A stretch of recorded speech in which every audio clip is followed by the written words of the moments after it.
Halo teman-teman, apa kabar? Semoga selalu sehat dan semangat belajar ya. Nah teman-teman, sebelumnya sudah dijelaskan strategi hingga skema pembelajaran. Pada audio kali ini, kita akan mulai membahas materi unit 1 tentang sengketa batas wilayah Blok Ambalat antara Indonesia dan Malaysia. Namun, sebelum memulai materi, ada pertanyaan kunci yang akan dijawab dalam unit ini, yaitu antara lain 1. Apa permasalahan yang menyebabkan sengketa batas wilayah Blok Ambalat antara Indonesia dan Malaysia? 2. Apa yang menjadi dasar argumen dari pihak Indonesia maupun Malaysia sehingga kedua negara tersebut saling mengklaim terhadap kepemilikan Blok Ambalat? Kita lanjut pada materi tujuan pembelajaran dan aktivitas belajar ya teman-teman. 1. Tujuan pembelajaran.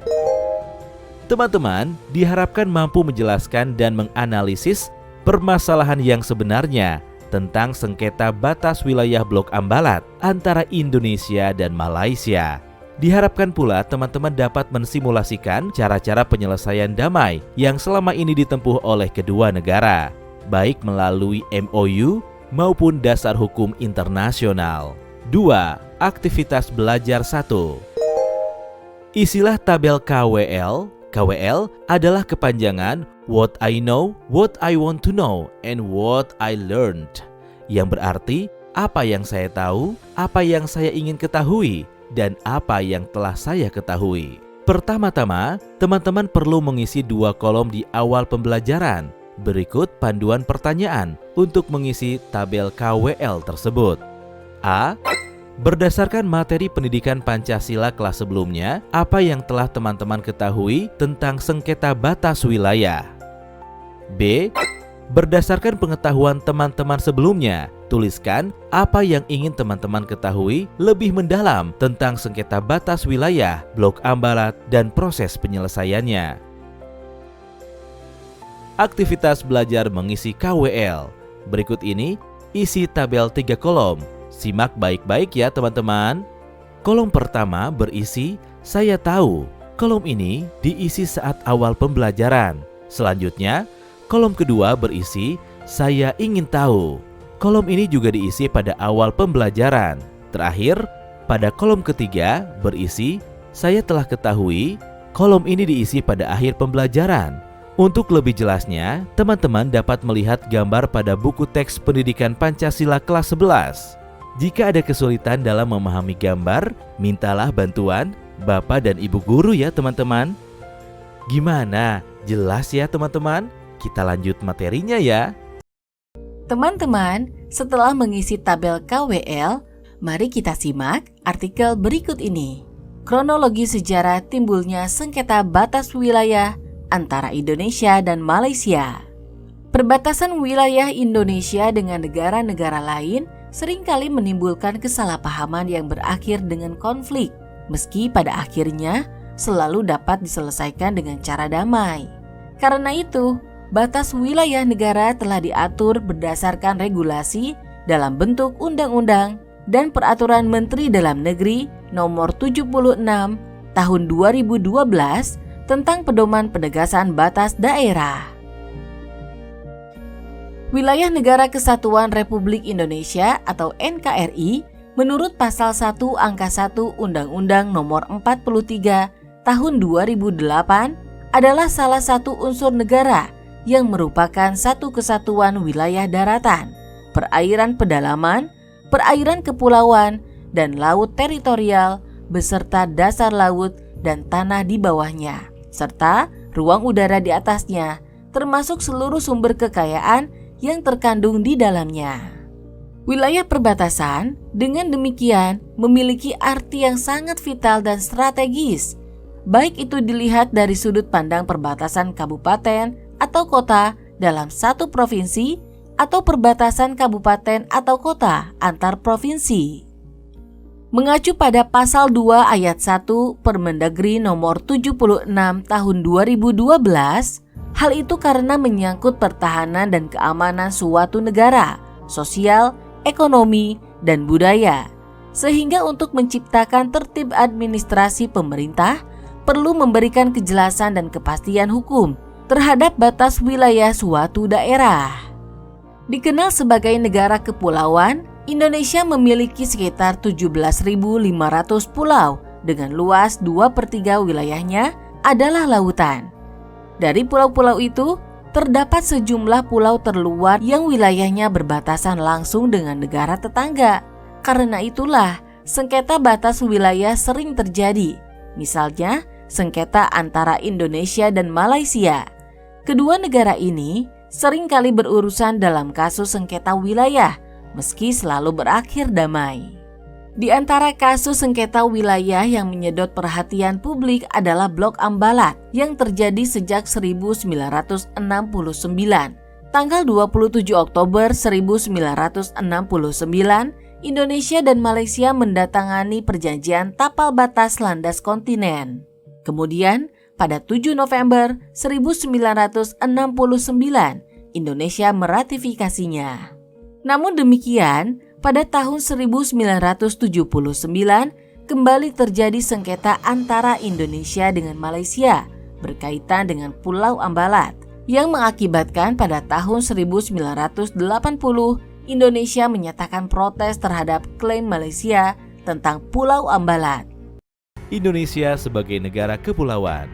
Sebagai negara kepulauan, Indonesia tetap berpegang teguh pada UNCLOS 1982 yang menyebutkan bahwa landas kontinen dihitung sejauh 200 mil laut dari garis pangkalnya. UNCLOS 1982 pasal 76 dan 57. Indonesia yang dikenal sebagai negara kepulauan atau archipelagic state melalui deklarasi Juanda 1957 yang kemudian diperjuangkan masuk ke dalam forum UNCLOS. Indonesia dan Malaysia akhirnya bersepakat untuk mengakhiri perselisihan, yaitu melakukan apa yang lazim disebut deskalasi. Susilo Bambang Yudhoyono, SBY, Presiden Indonesia waktu itu, bersama Abdullah Ahmad Badawi, Perdana Menteri Malaysia, berusaha keras mencegah konflik kedua negara. Pilihan damai dan mengakhiri konflik dalam kasus sengketa Blok Ambalat bagi pemerintah Indonesia melalui Presiden SBY memiliki sejumlah pertimbangan. Pertama, kedekatan kultur atau budaya Indonesia dengan Malaysia yang sudah terjalin ratusan tahun lamanya. Kedua, terdapat jutaan penduduk Indonesia yang berada di Malaysia. Ketiga, hubungan bilateral kedua negara yang sangat baik sebagai sesama pendiri ASEAN. Meski demikian, Indonesia tetap meyakini Ambalat merupakan kelanjutan alamiah dari lempeng benua Kalimantan. Fakta inilah yang menjadi prinsip dan menguatkan keyakinan bahwa Ambalat berada dalam kedaulatan Indonesia. Gimana? Udah jelas ya teman-teman? Kita akan lanjut poin materi tentang aktivitas belajar ya. 3. Aktivitas belajar 2. Teman-teman, pada aktivitas belajar ini, teman-teman membentuk 2 kelompok untuk simulasi atau role playing atau bermain peran. Dan berikut adalah ketentuannya. A. Teman-teman akan dibagi ke dalam 2 kelompok besar. B. Pada 15 menit pertama, masing-masing kelompok akan menyimak dan membahas permasalahan sengketa batas wilayah Blok Ambalat. C. Kedua kelompok akan berbagi peran. Misalnya, kelompok 1 berperan sebagai negara Indonesia dan kelompok 2 sebagai Malaysia. D. Setelah masing-masing anggota kelompok mendiskusikan materi, guru mengajak teman-teman untuk mempresentasikan hasil diskusi kelompoknya melalui 1 atau 2 juru bicara masing-masing kelompok. Selamat bermain peran teman-teman. Nah, teman-teman, selanjutnya kita masuk pada poin materi rangkuman. Poin 4, rangkuman. Berikut ini adalah rangkuman materi yang bisa teman-teman catat ya. A. Sengketa batas wilayah Blok Ambalat antara Indonesia dan Malaysia terjadi sejak 1969, tanggal 27 Oktober 1969, Indonesia dan Malaysia mendatangani perjanjian tapal batas landas kontinen. Kemudian pada 7 November 1969, Indonesia meratifikasinya. Pada tahun 1979, kembali terjadi sengketa antara Indonesia dengan Malaysia berkaitan dengan Pulau Ambalat yang mengakibatkan pada tahun 1980 Indonesia menyatakan protes terhadap klaim Malaysia tentang Pulau Ambalat. Baiklah teman-teman, berikut ini kita masuk pada poin refleksi. Poin 5, refleksi. Setelah melalui proses belajar hari ini, saatnya teman-teman melakukan refleksi terhadap diri sendiri dengan menjawab pertanyaan berikut ini. A. Dari proses belajar hari ini, hal yang saya pahami adalah ... B. Dari proses belajar hari ini, hal yang belum saya pahami adalah atau saya ingin mengetahui lebih dalam tentang ... C. Dari proses belajar hari ini, hal yang akan saya lakukan dalam kehidupan sehari-hari adalah ...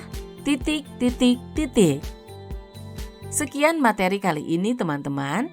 Pembahasan akan berlanjut pada audio selanjutnya. Tetap fokus dan semangat. Sampai jumpa. 6. Aktivitas belajar 3. Teman-teman, dengarkan baik-baik isi artikel berikut ini ya. Artikel di bawah ini dan catatlah informasi-informasi penting yang menjawab pertanyaan kunci pada unit ini pada kolom yang telah disediakan. Teman-teman, artikel tersedia di website cnnindonesia.com. Teman-teman bisa mengaksesnya pada laman berikut: https://www.cnnindonesia.com.national.20156161620608995 Kemelut Ambalat Jokowi perintahkan tindak tegas Malaysia. Nah, untuk lebih jelasnya, teman-teman dapat melihat gambar 1.1 pada buku teks PPKN kelas 11. Jika ada kesulitan dalam memahami gambar, mintalah bantuan Bapak dan Ibu guru ya teman-teman. Setelah mencatat informasi penting, buatlah sebuah poster atau peta infografis tentang sengketa batas wilayah Blok Ambalat. Teman-teman dapat menggambar secara manual atau menggunakan aplikasi seperti Photoshop, CorelDRAW, atau Canva. Sebagai contoh peta infografis, terdapat gambar peta perbatasan Indonesia-Malaysia yang dilengkapi dengan tulisan batas maritim infografis. Pada gambar juga terdapat titik-titik lokasi wilayah yang bersengketa, seperti Sipadan, Ligitan, dan Ambalat. Selamat mengerjakan teman-teman. Bagaimana teman-teman? Kalian masih semangat kan? Kita lanjut poin materi selanjutnya, yaitu rangkuman. Poin 7, rangkuman. Teman-teman, berikut ini adalah rangkuman materi yang bisa kalian catat. A. Klaim Malaysia terhadap kepemilikan Blok Ambalat berdasarkan hasil keputusan Mahkamah Internasional atau International Court of Justice nomor 102 tahun 2002 yang memutuskan bahwa Pulau Sipadan dan Pulau Ligitan menjadi hak milik Malaysia. Atas putusan ini, Malaysia melakukan klaim sepihak sebagai negara kepulauan yang telah memiliki hak legal terhadap pengelolaan kedua pulau tersebut. B.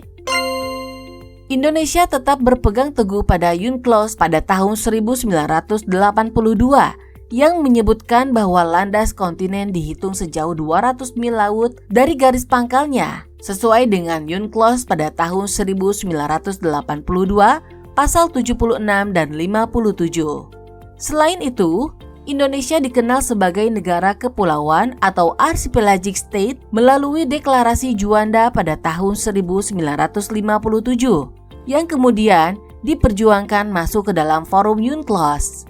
C. Pilihan damai dan mengakhiri konflik dalam kasus sengketa Blok Ambalat ini bagi pemerintah Indonesia melalui Presiden Susilo Bambang Yudhoyono memiliki sejumlah pertimbangan. Pertama, kedekatan kultur atau budaya Indonesia dengan Malaysia yang sudah terjalin ratusan tahun lamanya. Kedua, terdapat jutaan penduduk Indonesia yang berada di Malaysia. Ketiga, hubungan bilateral kedua negara yang sangat baik sebagai sesama pendiri ASEAN. Dan berikutnya, kita akan masuk pada poin refleksi dan uji pemahaman. Silakan disimak ya teman-teman. Poin 8, refleksi. Setelah melalui proses belajar hari ini, saatnya teman-teman melakukan refleksi terhadap diri sendiri dengan menjawab beberapa pertanyaan berikut ini. A. Dari proses belajar hari ini, hal yang saya pahami adalah ... B. Dari proses belajar hari ini, hal yang belum saya pahami adalah atau saya ingin mengetahui lebih dalam tentang ... C. Dari proses belajar hari ini, hal yang akan saya lakukan dalam kehidupan sehari-hari adalah ... Selanjutnya, poin 9, uji pemahaman. Teman-teman, untuk mengetahui sejauh mana pemahaman kalian tentang unit ini, silakan jawab pertanyaan berikut ini. A. Bagaimana sejarah munculnya sengketa batas wilayah Blok Ambalat antara Indonesia dan Malaysia? B. Bagaimana proses penyelesaian sengketa batas wilayah Blok Ambalat antara Indonesia dan Malaysia? C.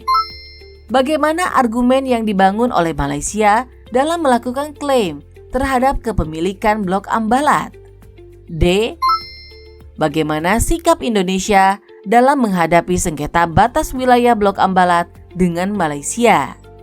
E.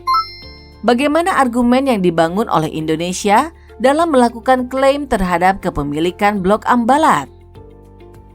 Nah, itulah pertanyaannya teman-teman. Bagaimana? Materinya semakin menarik bukan?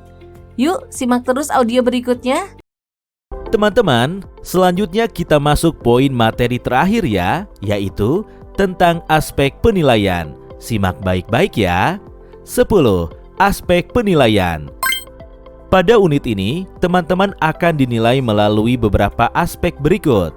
Pertama, penilaian pengetahuan yang meliputi 1. Pemahaman materi, misalnya seperti esai dan mencatat informasi penting. 2. Konten poster atau infografis. Kedua, penilaian sikap yang meliputi 1.